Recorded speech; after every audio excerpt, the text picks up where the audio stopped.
Right, 24 hours. Let's do this. Hi guys, welcome to this review of the 24-hour golf marathon that Ben Coleman, member at Bury St Edmunds Golf Club and son of the captain, and I took part in on the 6th of July 2018.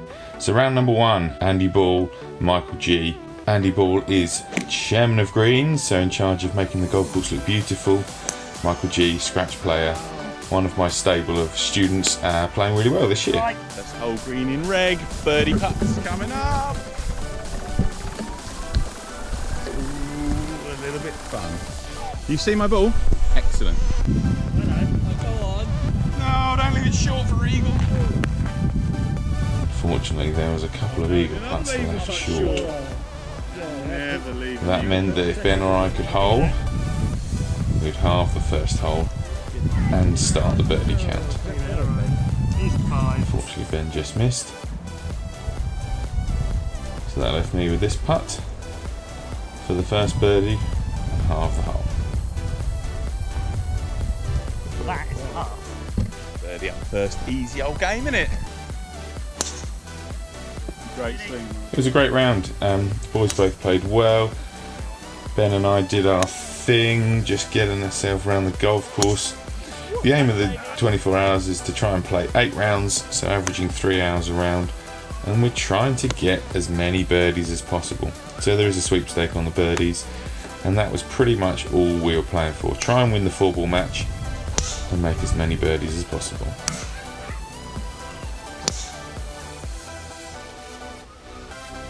It was a rather speedy affair, as you can see from this little time lapse, and yeah, we quickly sped round the first round. Starting at 3 PM on the Friday afternoon, we finished round number 1 by 5:25, so 3 hours and 25 minutes. Round number 2, Ben's father Ray Coleman, club captain, and Jeremy Tattersall, also committee member at Bury St Edmunds. This proved to be a little bit more of a competitive match, as there were lots of shots flying about, but Ben and I stayed true to form, making plenty of birdies and having plenty of laughs along the way too. Yes!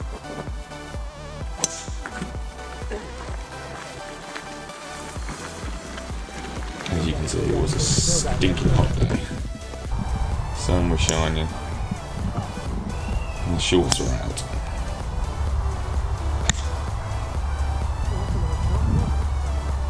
Club captain Ray Coleman is definitely the quickest player I think I've ever played golf with. He does not hang around.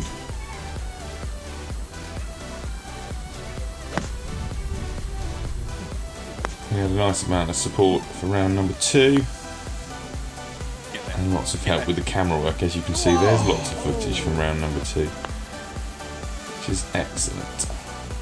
And the putt slides by. That's definitely a theme that ran throughout the 24 hours. Lots and lots of opportunities just didn't quite go in.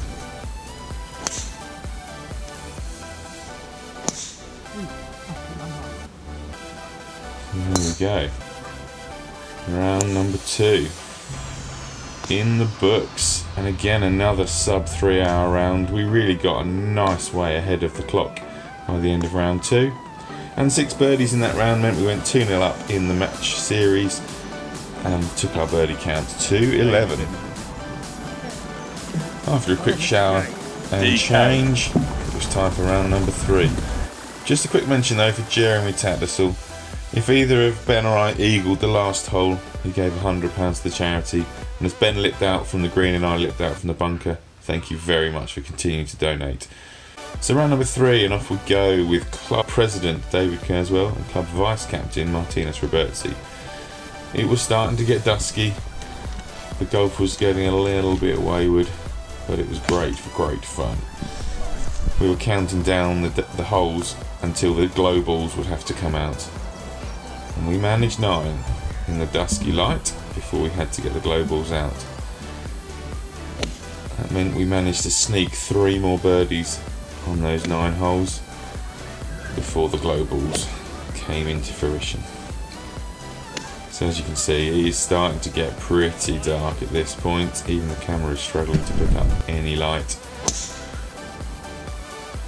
But it was great fun to play with these guys. Yay.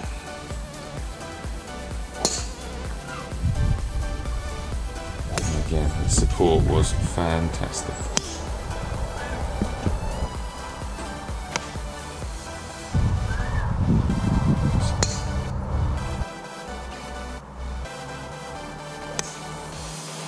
There we go, glow balls, and look at that flight. It was an absolute pleasure to play with those glow balls. They were absolutely brilliant. Just look at that fly into the night sky. Oh, even the little tops look good. So then it was really, really black. So there we go, round number 3 in the books. 2 hours and 50 minutes. Another little victory for Ben and I, and the birdie count crept up to 15. So on to round 4, and it's midnight now. Craig Nurse and Max Adams, combined handicap of 1. Craig Nurse with his first shot off the first tee.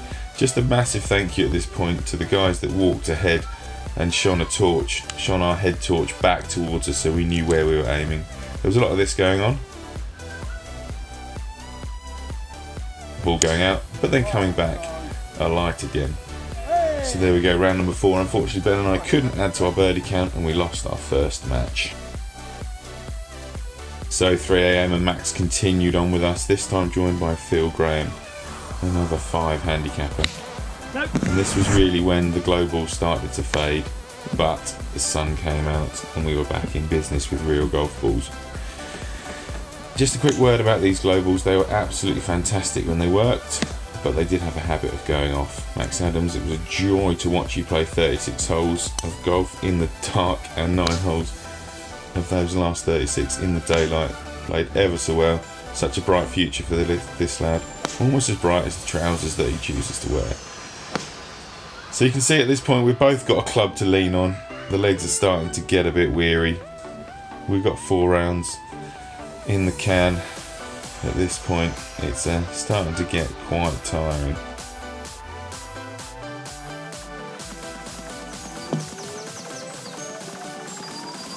But Phil, ever the competitor, and Max being very, very solid. They were a tough pair to beat. This again was a theme. So well under the 3 hour limit. So off we go, round number 6. This time joined by husband and wife members Dennis and Helen O'Connell. And as you can see here from my practice swings, I am aiming at that gap in the trees.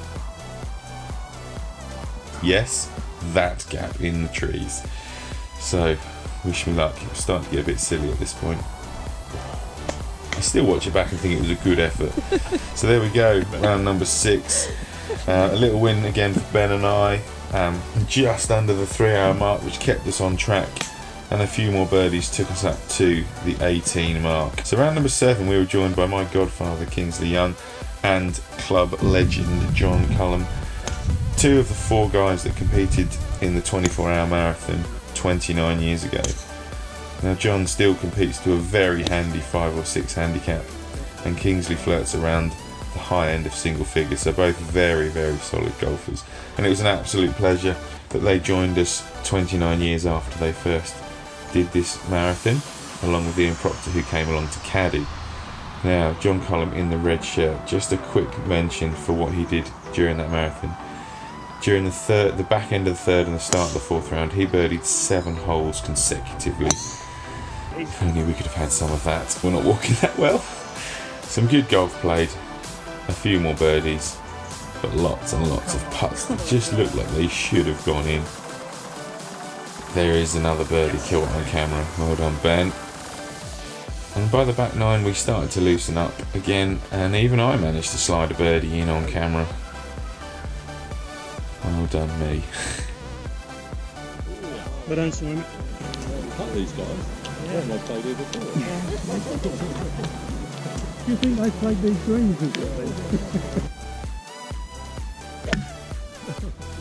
As you can see, the swings are starting to look a little stiff at this point. Turning is not easy, but we managed to get through it.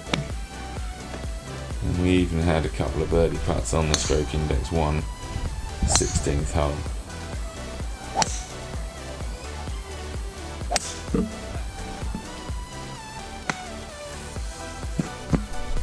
But as the theme of our day, the putts looked and looked, but never did quite drop. So there we go, it's round number 7 and 5-2, and off we go with the fathers. My father in the blue shirt, and Ray in the blue and orange with the white hat. It's a pleasure to play the last round with our fathers, something that we wanted to do from the outset. Again, the 11th hole conceded a birdie. We were determined, very determined to keep this birdie count going. At this point it was, can we get to 24 birdies? Which would have been amazing. But it was all about the charity work. So, quick mention for the charity, My Wish, West Suffolk Hospital, raising money for their Every Heart Matters appeal, trying to help them out throughout the year, but specifically with this event. Here we have it, the last hole. We've got 23 birdies in the books. Can we get to that 24th to average 3 a round or 1 every hour? And we get to the green and we've both got a shout at that last birdie. The crowds had gathered, as you can see from the clock in the background, it's 10-3. We have very, very nearly done it, and very, very nearly holed another putt. I think that Ben's reaction there just sums up our frustration. Walking nearly 50 miles and just the putts did not go in for us.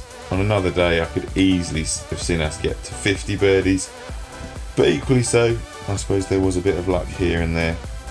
So all it was left to do was to try and make the final putt. I think you can guess what's going to happen.